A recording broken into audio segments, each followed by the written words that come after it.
Salut les abonnés, soyez les bienvenus. Dans ce nouveau chapitre, nous allons découvrir les propriétés CSS liées au texte.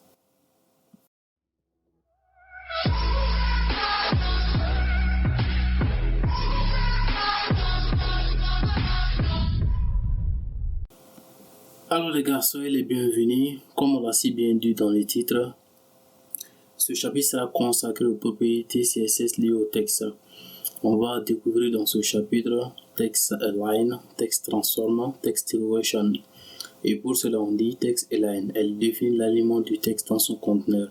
Elle peut avoir comme paramètre left par défaut, right à droite, center qui est centré au milieu et justify qui prend maintenant toute la largeur du conteneur.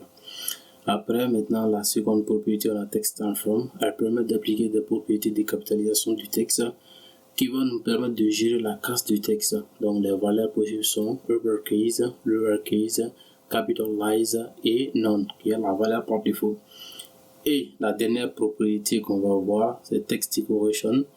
Elle permet d'ajouter des décorations à un texte comme un trait de soulignement ou surlignement par exemple, ou encore à travers soit raillé ou barré. Les valeurs possibles sont underline, overline, line through, underline, overline. D'accord, donc on va essayer de récapituler tout cela dans un exemple concret. La première propriété c'est text align. On vient d'avoir récupéré notre éditeur de texte. Donc à partir de là ici j'ai ajouté un fond avec un temps de pixels de développement pour que maintenant tous nos trois pages auront maintenant la même mise en forme. Donc si on enregistre et on affiche rapidement la première page ici, on aura maintenant les mêmes police. Voilà, donc première propriété, ça c'est text align. Donc on a dit elle prend maintenant 4 valeurs. Donc je mets text align. Donc on a left qui correspond à la valeur par défaut. On a text align, la seconde valeur, donc je peux mettre right, ça c'est à droite. Text align, donc on a center pour le centrer. J'enregistre rapidement. La première valeur correspond à la valeur par défaut, par changement. La seconde, donc ça sera à droite, et la dernière ça sera justifié, center disons. Donc à partir de là ici, on va mettre une nouvelle valeur justify et par exemple je prends la dernière valeur qui est non, donc non qui correspond à la valeur par défaut, par changement. J'actualise, page 2, on actualise et la dernière page, j'actualise, on a maintenant la valeur non. Donc c'est tout maintenant pour la propriété text align. Maintenant, la seconde propriété, on va avoir text transform.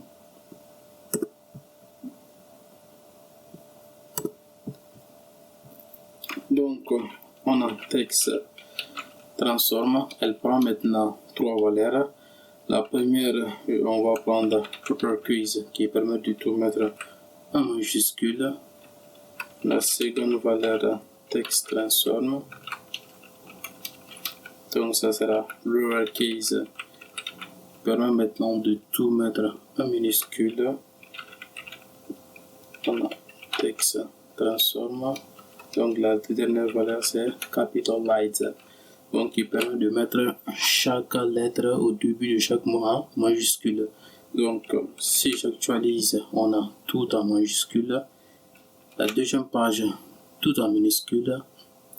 La dernière page, on a maintenant une lettre majuscule au début de chaque mot.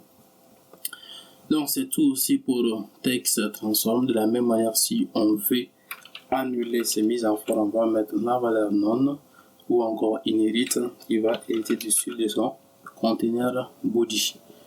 Et je mets ici non. Donc on va actualiser à partir de là. Page 1, on retourne la valeur initiale. Page 2, la valeur initiale. La dernière page, on a toujours la valeur initiale. Après maintenant, on va voir text decoration.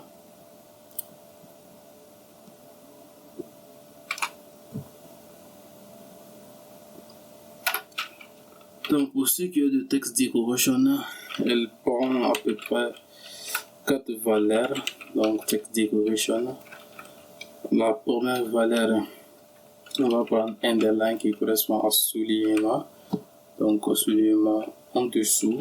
Donc, la deuxième valeur text decoration, on va prendre overline. Donc, c'est soulignement en surlignement. Donc, en dessus. Et text decoration line through. Donc, page 1, j'actualise. On a maintenant soulignement, page 2. On a surlignement. Et la dernière page, on a barre qui est line through. Donc, vous devez savoir à partir de là ici, on a une nouvelle propriété qui a été ajoutée à cette text decoration, qui est text decoration-line, donc qui n'est pas beaucoup prise en compte. Et cette propriété a les mêmes valeurs que la propriété text decoration. Donc, on va simplement prendre text decoration style. Donc, il va définir maintenant le style de soulignement.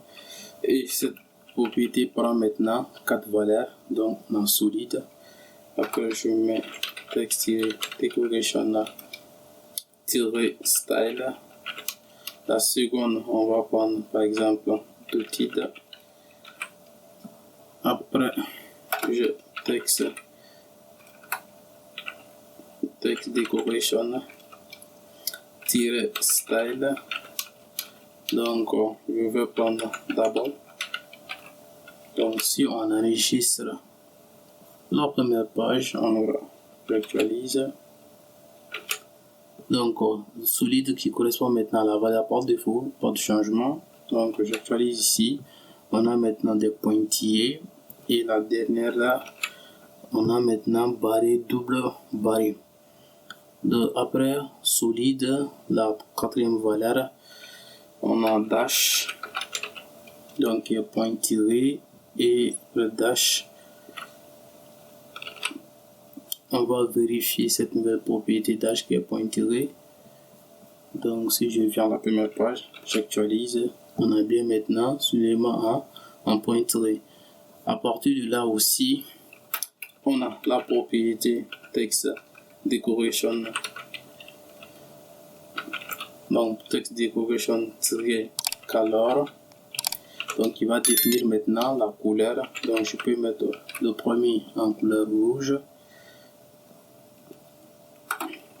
Text decoration color. Le second, je vais choisir les valeurs RGB. Donc, je vais 00 255 00. Donc, text decoration color, on a pris maintenant la valeur RGB. Donc, il va correspondre à du vert. Et pour la dernière, on va prendre text decoration color. Et on va prendre cette fois-ci une valeur hexadécimale. Ne vous inquiétez pas, on aura la possibilité de voir tous ces différents types de valeurs. Si on actualise la première page, on a maintenant du rouge, en quelque sorte du bleu, voilà, qui correspond un petit peu à du bleu. Et ici, j'actualise. Donc ici, on a du bleu ici. Mais cette couleur, ça ressemble à lime, si je ne me trompe pas. Voilà, donc en tout cas, on a maintenant les différentes couleurs qui ont été apportées. Voilà, donc c'est la couleur green, voilà, la couleur verte. Voilà, ici, ça c'est la couleur verte, même si ce n'est pas très bien visible. Donc, les gars, à partir de là, vous devez savoir que cette propriété text decoration utilise maintenant ces nouvelles propriétés qui est -style et -point-color. Donc, si on veut, on a une nouvelle possibilité d'écrire sur une seule ligne. Donc, on va le prendre comme si c'est la partie short end de text decoration. On va le dire ça comme ça. Donc, si je voudrais, je vais d'abord taper text decoration. Après text decoration, on va mettre d'abord, si je veux, underline. Donc je vais mettre underline overline que j'ai oublié de vous dire. Cette propriété existe bel et bien. Et si je mets ça en commentaire et que je mets étoile slash, j'actualise. Pour la première page, on aura maintenant soulignement en bas et soulignement en haut. Je viens vers la première page, j'actualise. On a bien maintenant soulignement en dessus et soulignement en dessous. Donc à partir de là, je peux ajouter le style. Si je veux que ça soit solide, je vais maintenant style solide et je peux apporter maintenant la couleur rouge. Et maintenant pour le second exemple, on va taper text decoration. Donc ici c'est overline, le style c'est dotted et la couleur c'est une valeur exacte d'ici RGB disons. On va appliquer maintenant la couleur, la même couleur, donc j'aurai 0,255 qui va correspondre à du vert et 0. Donc ça revient absolument à la même chose. Donc à partir de là on peut enlever cette partie et enlever aussi cette partie. Donc si j'enregistre, on va voir si on aura le même résultat sur la page 1. J'actualise, on a changé maintenant la couleur à du rouge. J'actualise ici, on obtient maintenant le même résultat. Et pour la dernière page, donc je vais mettre text decoration. Donc on avait maintenant line flow.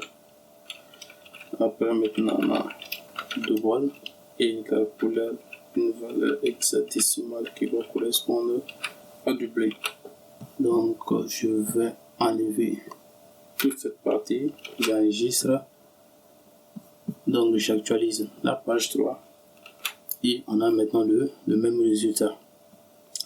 Donc les gars, vous avez maintenant assez de propriétés à votre disposition, donc entraînez-vous avec ces nouvelles propriétés et c'est sur ce point qu'on mettra fin à cette vidéo. Donc abonnez-vous à la chaîne, likez, partagez sur les différents réseaux sociaux. On se donne rendez-vous pour une nouvelle vidéo. À bientôt tout le monde.